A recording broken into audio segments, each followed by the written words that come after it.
NCL টি-20-র প্রথম আসরে ইতিহাস গড়ে শিরোপা জিতল রংপুর বিভাগ। একের পর এক টুর্নামেন্টে চমক দেখাচ্ছে রংপুর। এর আগে গ্লোবাল টি-20-র প্রথম আসরে ইতিহাস গড়ে শিরোপা জিতেছে রংপুর।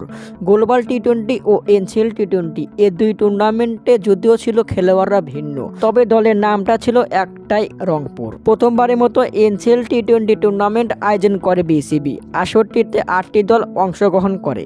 এনসিএল টি-20-তে একের পর এক চমক দেখিয়েছে রংপুর বিভাগ। 24শে ডিসেম্বর মঙ্গলবার সিলেটে এনসিএল টি-20-র ফাইনালে ঢাকা মেট্রোর মুখোমুখি হয় রংপুর বিভাগ। আগে ব্যাট করতে নেমে ঢাকা মেট্রোর ব্যাটাররা হয় ব্যর্থ। রংপুর বিভাগের বোলারদের তোপে টিকতেই পারল না ঢাকা মেট্রোর ব্যাটাররা। মুকিদুল ইসলাম মুগ্ধর বোলিং তোপে ধস নামে ঢাকা মেট্রোর ব্যাটিং লাইন। মাত্র 62 রানে অল আউট হয়ে যায় ঢাকা মেট্রো। মুকিদুল ইসলাম মুগ্ধ নিয়েছেন 5 উইকেট 16 রান দিয়ে। জবাবে পরে ব্যাট করতে নেমে 5 উইকেট হারিয়ে সহজ লক্ষ্য মাত্রা পেরিয়ে যায় রংপুর বিভাগ। এনসিএল টি-20-র ফাইনালে রংপুর বিভাগের কাছে পাত্তাই পেল না ঢাকা মেট্রো।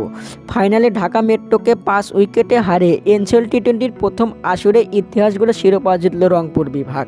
বিডি নিউজ, হৃদয় হাসান।